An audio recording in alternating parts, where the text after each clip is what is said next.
With great love and respect in my heart, I welcome you to this beautiful Sunday morning from Upasana.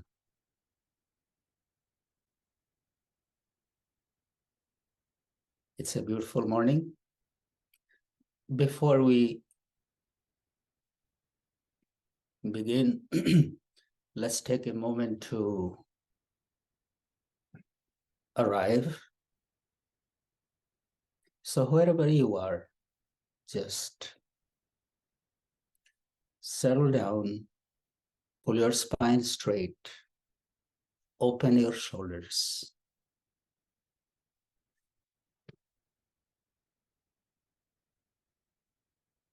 Lighten your mind, close your eyes. Invite that peace, calming, cooling sensation in your eyes.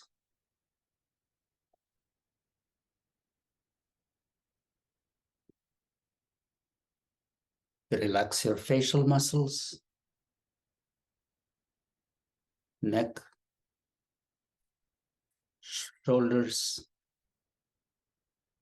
spine. Soften the belly and get grounded. Grounded.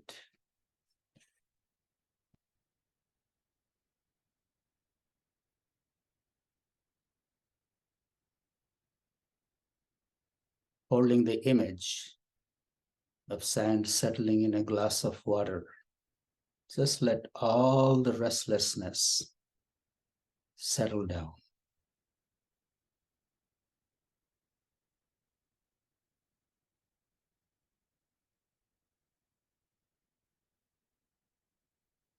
Bring your attention to your breath. Breath is flowing in and flowing out effortlessly.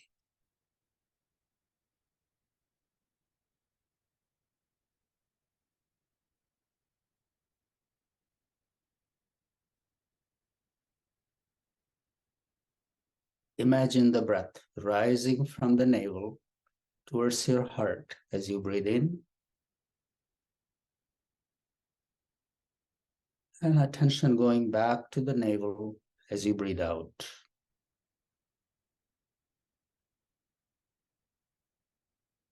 As the next breath rises, beautiful lotus in your heart unfolds and closes as the breath goes out.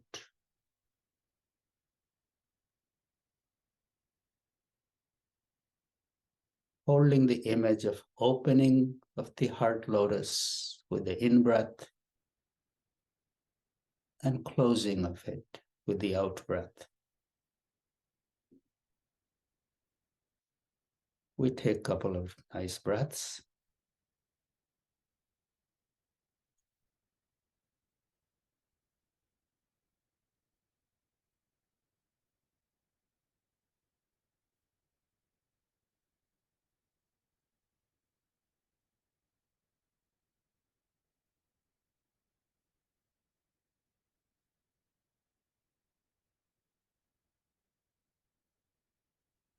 Let's pause our breath wherever it is for a moment. Just pause it. Bring your attention to that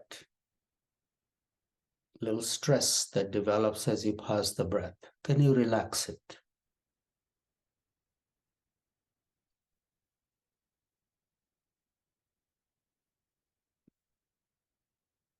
Release the breath.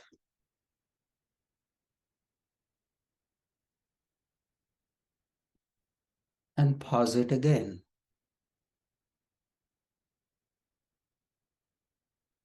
And try to relax into that stress.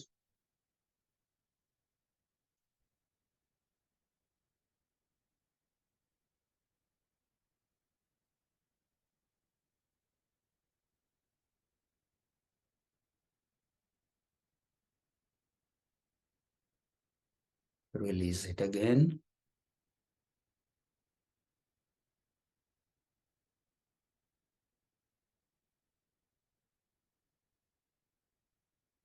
And pause the breath again. With a paused breath, think about your eyes being absolutely still.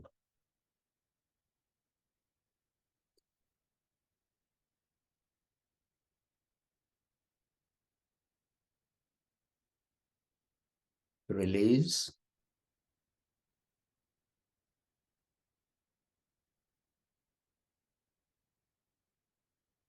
And pausing it again, thinking of the stillness of your eyes and stillness of the mind in the center of the forehead.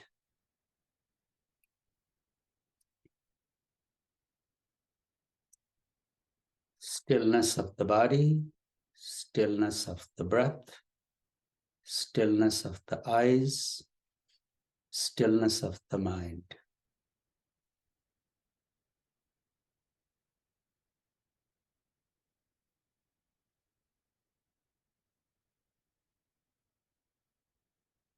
Let the breath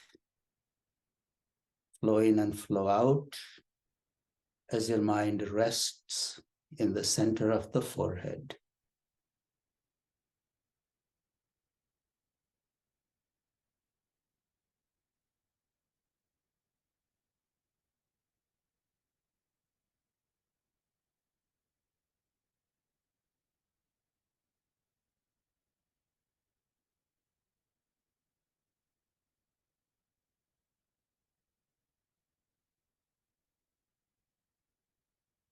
Thank you for taking this time. Gently open your eyes.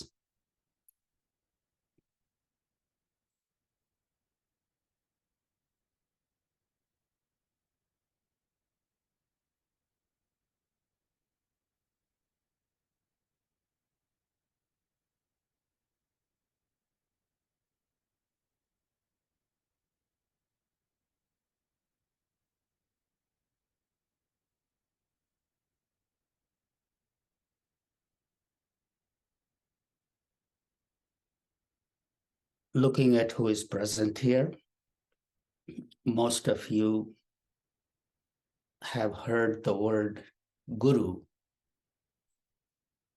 Last week I was talking about our tradition, our path is the path of devotion to the guru. We're upside down. Guru really means that which is higher, your own higher self, the best you can be. Just holding the thought, the best you can be, the highest you can be, and keeping your attention on that.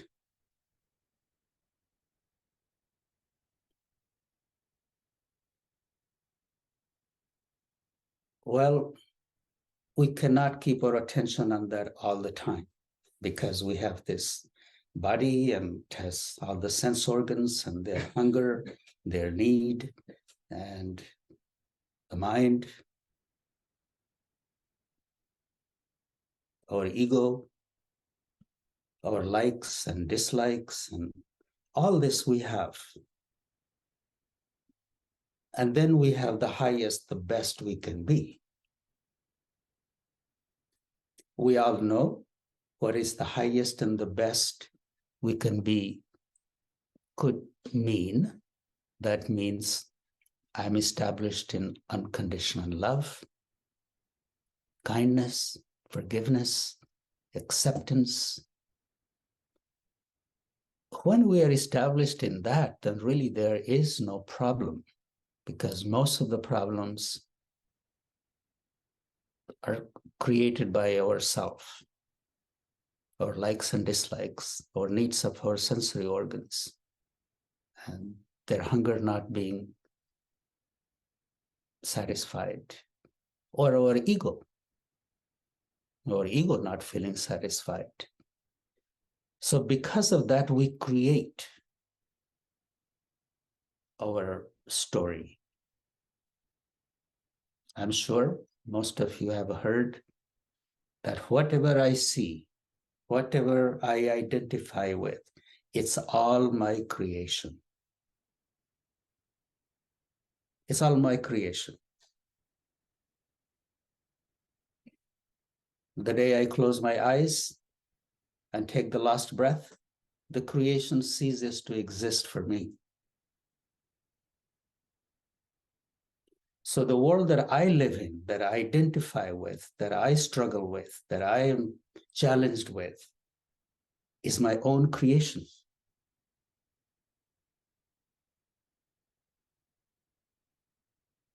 And if I feel trapped, I feel sad or angry or frustrated or identify as a victim, it's all my creation. Because wherever my mind is, that is my reality. We do have a choice. The moment we identify with the Guru self, the higher self, and look at it, look at my own creation, I do have a choice. Yes, our senses will cry out loud, our mind, our ego will cry out loud. But if I really come and look at my own creation from my Guru self, all these things lose their hold on me.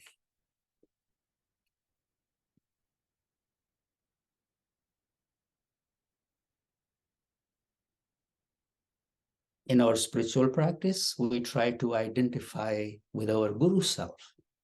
Well, it's hard to stay connected with that Guru self all the time. So over time, looking at our human conditioning, this Guru-based tradition has come into existence. We established the seat of the Guru somewhere outside of us. It's easier to establish in a person and also very hard. Imagine you establish the seat of the Guru self into a person and say, Guru devotion, devote to the Guru.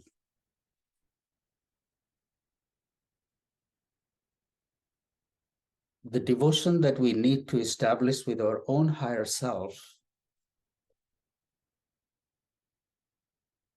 is placed into some other person.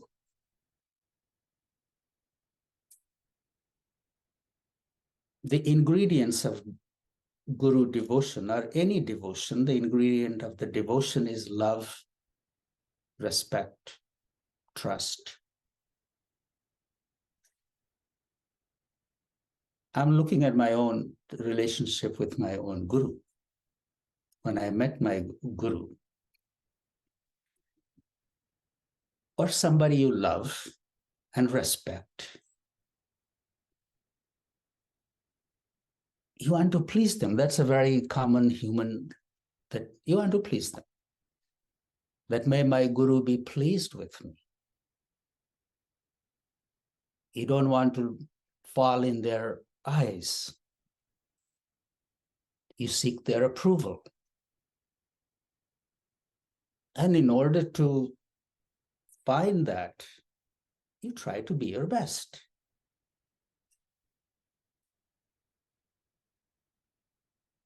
I was living with Baba. There were my other tendencies would come up. My undisciplined mind will say, oh, that will make me feel good. But because of my love for my Guru, in a person, I would say, if I did this, Baba will how could I look in his eyes and knowingly that this is not the best, the highest choice I could make. So there was a little trace of fear also, fear of losing that.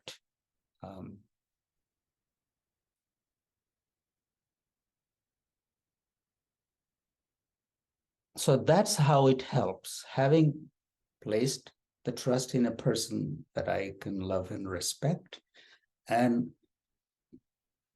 living with this idea that someday I will have to face the Guru and look in his or her eyes, and then how would that come up? It's a very simple human psychology. It's not that I know about psychology, but that's the way I feel. It works. That being accountable to someone, that you have established a love and trust relationship with.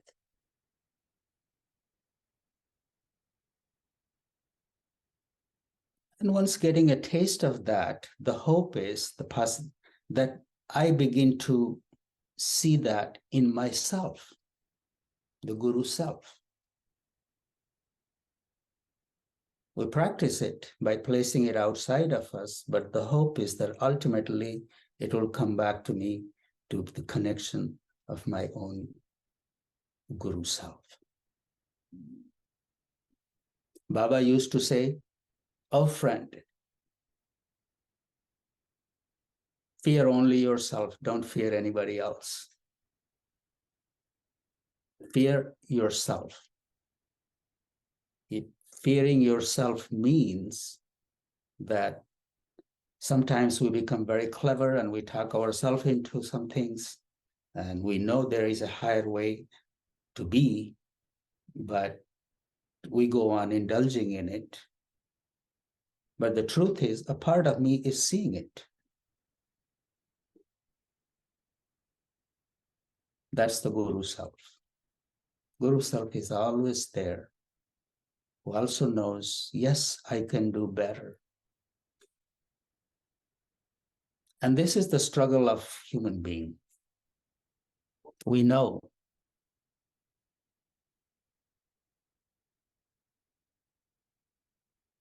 what's the best way to be, but we keep making choices sometimes based on our hunger of our ego or hunger of our senses.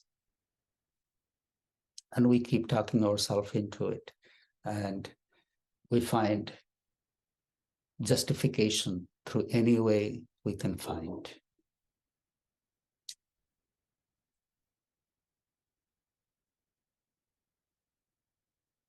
The choice is with us, whether I want to live with my Guru self or my Laghu self. Laghu means small, and Guru means bigger. So there is a word in Sanskrit, Hindi, Guru, and Laghu. Laghu means small self.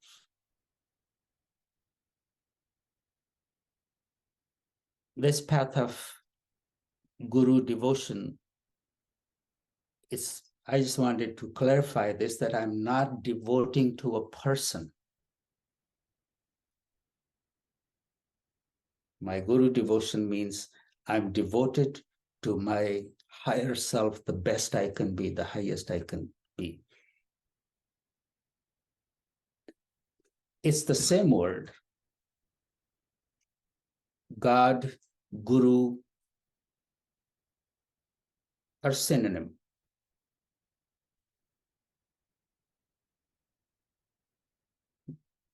God also means that which is the best, the highest.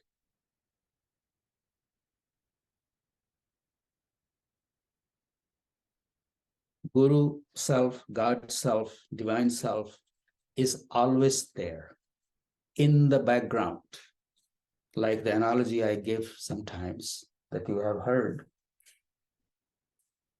the mind's tendency is it attaches itself to things that are moving. That's the nature of the mind. It's never still. You're laying on your back looking at the sky. You're lost in the vastness of the sky. All of a sudden, a little plane appears. Your mind goes to the plane and begins to track the plane. You have totally forgotten about the vast expanse of the sky.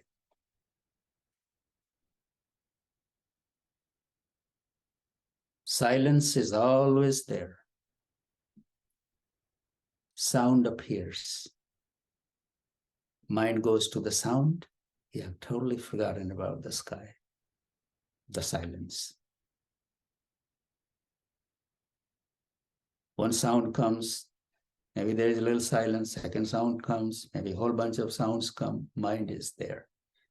Silence is behind there, but our mind never goes to that. You're reading a book, newspaper, reacting to the letters and the story and the images. How often do we really think about the blank sheet of paper that's always there? Unchanging, unblemished in its wholeness. Sky doesn't change. Silence doesn't change. The paper doesn't change. It's on the surface. Same way, there is a part of our life that's always there in its wholeness, in its purity.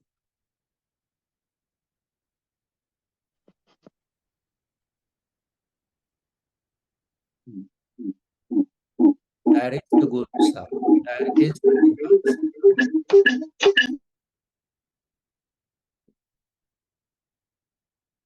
so whenever we are caught up in this world that we have created, our story, our drama, our struggle, our challenges, our aspirations, our success, our failures, all this that we have created, that we identify with, we do have a choice to just stop, take a step back, take a deep breath, even pause the breath, and then release again and pause.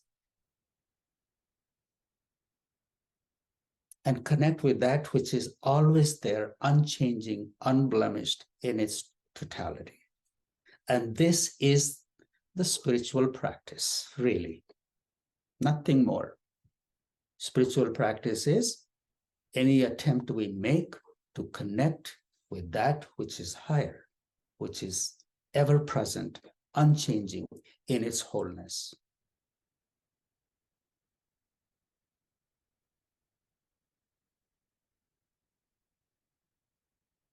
And you don't have to look holy and join something or be a part of something. You could do it on your own, laying in your bed, no matter what's going on in your mind. Just pause the breath.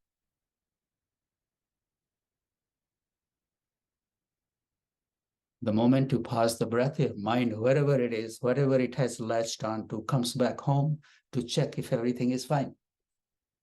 As your mind returns to the self, you know its nature is to attach things to that's moving, then attach it to the breath coming in and the breath going out. Just let the mind be with the breath. Come back to the self, be with the self, and direct it towards that which is unchanging, unblemished, eternally whole.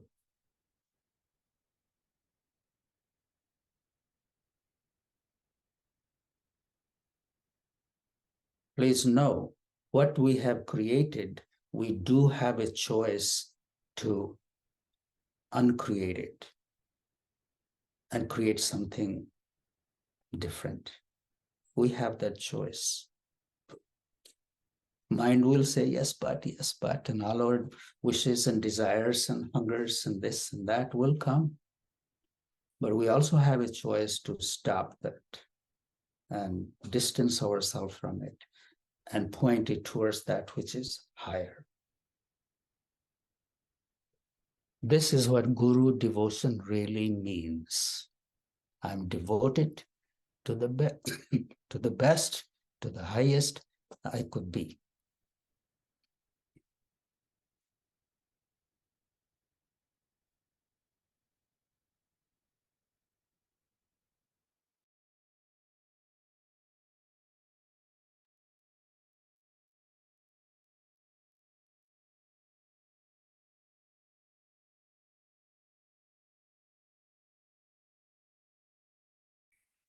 And any moment when I close my eyes and just look at this, and there were nothing like I was in the company of my guru and I was blissed out. No, that was not the case.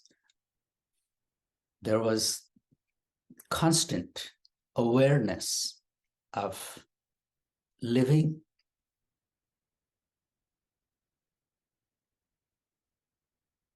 in the presence of someone who I respected with my heart. In the beginning, I didn't want to displease Baba. And that little thing kept me on my toes. And the day we can be on our toes in our own presence, that's a great step forward.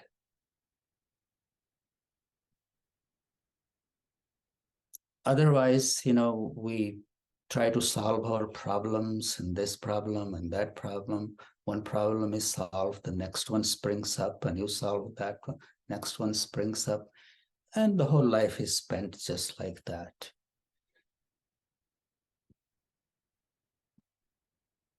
The day I can say to myself, I'm really going to spend my time in the Guru devotion, and that devotion to my own higher self, the best self, then I go out seeking company of those who can remind me of that, be that a book or scripture or the satsang.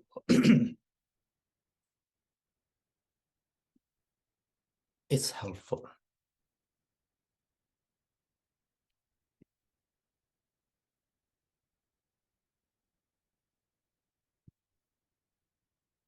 Anyway, I just wanted to greet you and remind you of this little thing, what we are, what we do, what is my connection with my Guru self. Do I ever really stop, take a step back, take a deep breath, disconnect from the story that I create, or the story that I am creating, or the story that I am dreaming of? Can I stop, take a step back, and direct the mind towards what we really, truly, we came here to do?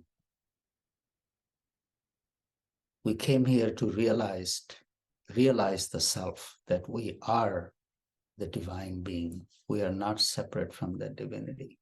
We are not separate from our Guru self. Yes, I can be human, enjoy, but if that enjoyment is turning into suffering, then I have to just stop. Just stop. Remember, please, it's the same word in Hindi for pleasure and suffering. Bhog, B-H-O-G, bhog.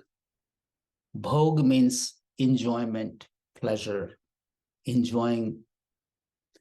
But if that enjoyment turns into indulgence, then it becomes suffering.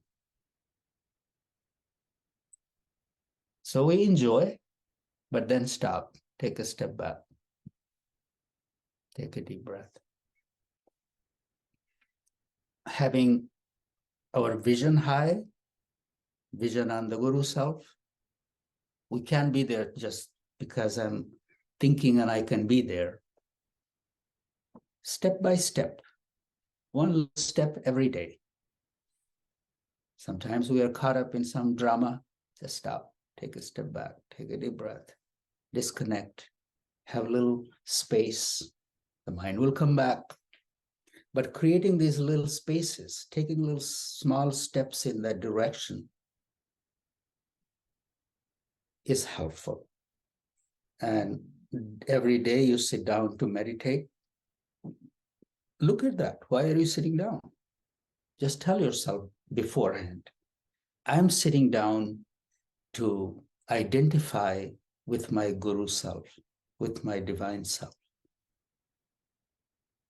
The moment even you think about identifying with that part of the self, actually you can feel it. All the drama that you have created kind of just gets away.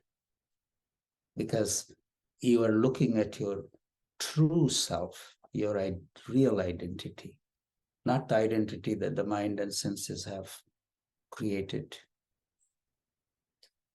So having little breaks, having little spaces is very helpful. And this is what we do every Sunday. Sometimes you may say, Babaji said the same thing last week. Yes, Babaji will keep saying the same thing every week. Because this is what is important. Sometimes I think that, oh, maybe I should make it a little more lively and tell more stories and sing songs and entertain you, but not really. When I sit down, whatever needs to be said, that just comes out. I don't think all these things in advance. Today I sat down to say something and Dadu has fried up some chili in here and it got in my throat. So what can I say?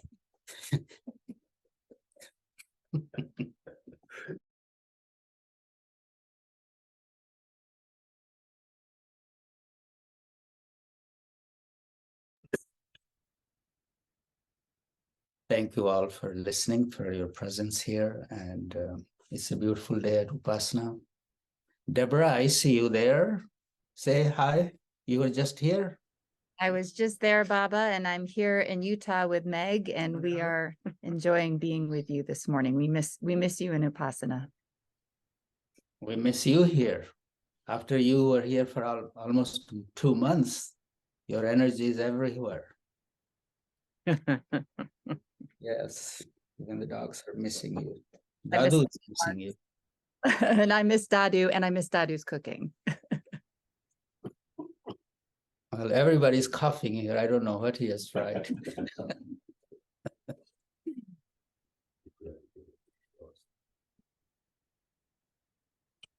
And please think about when Navratri is coming. Look at when the Navratri date is and try to make something a little special for yourself.